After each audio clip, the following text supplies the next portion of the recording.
All right, let's talk about something we've all got, probably tucked away in a drawer or a digital folder somewhere: insurance policies. But what are they really? It turns out they're not just documents. They're more like rule books for a pretty high stakes game. And today, we're going to learn how to play. I mean, think about it. You pay your premium month after month, but have you ever really stopped to think about what you've actually bought?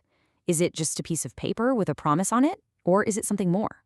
What really happens when you actually need to use it?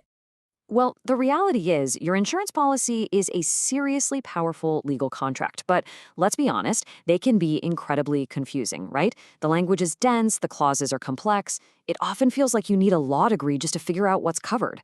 And that's exactly what we're going to demystify right now. See, to understand how your policy really works, you don't need to memorize every single page. You just need to know the 4 fundamental rules of the game. These are the core legal principles that everything else is built on. Once you get these, the rest starts to make a whole lot more sense. So let's dive into rule number 1, which I like to call making you whole.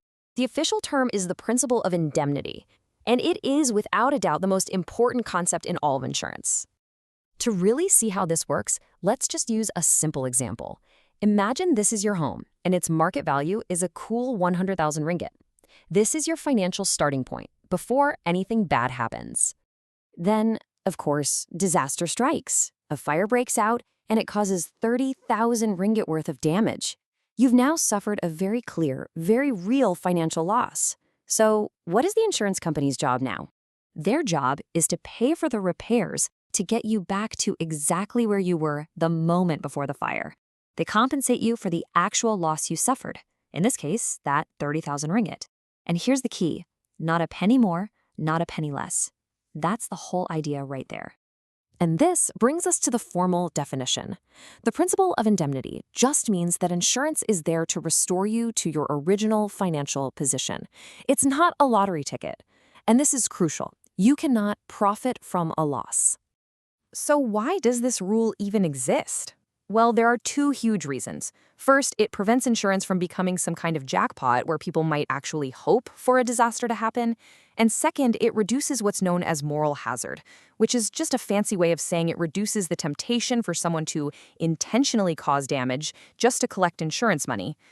Okay, let's move on to our second rule, which builds on that first one: having skin in the game. This is all about the principle of insurable interest. Now, this one is pretty intuitive. You can't just take out a fire insurance policy on your neighbor's house and then sit back and hope for the best, even if you really, really don't like their new vents. Why? Because you don't have any skin in the game. You wouldn't suffer a financial loss if their house burned down. So the bottom line is this: to insure something, you have to have a genuine financial stake in it. You have to stand to lose actual money if something happens to that person or property. This rule is what prevents people from using insurance to basically gamble on things they have no real connection to.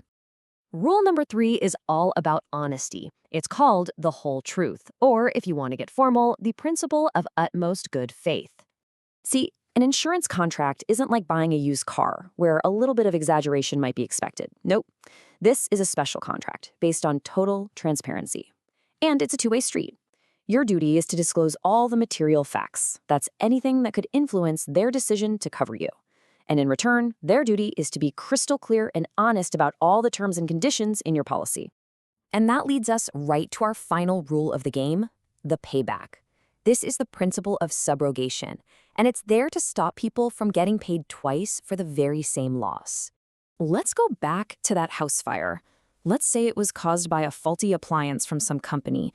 Your insurer pays your RM $30,000 claim first to make you whole. Then, subrogation gives them the right to step into your shoes and sue that appliance company to get their money back. This is what prevents you from double dipping, collecting 30 grand from your insurer and another 30 grand from the company at fault. It all goes back to rule number 1, right? You can only be made whole, not profit from the loss. So we've covered the 4 big ones: indemnity, insurable interest, utmost good faith, and subrogation. Now, you might be thinking this is all just to protect the insurance companies, but that's really not the whole story. These rules are actually here to protect all of us. For one thing, understanding these rules protects you from having a claim denied just because you forgot to disclose something important. But on a bigger scale, these principles are what keep the entire system working. By reducing fraud and discouraging exaggerated claims, they help keep premiums affordable for everyone. It ensures there's fairness and stability for everyone in the insurance pool. So, the next time you look at your policy, don't just see a document full of jargon. See it for what it is, a set of rules for a game you now know how to play. The question isn't whether your policy is a safety net or a legal maze anymore. It's about knowing you have the map to navigate it with confidence. Thanks for watching.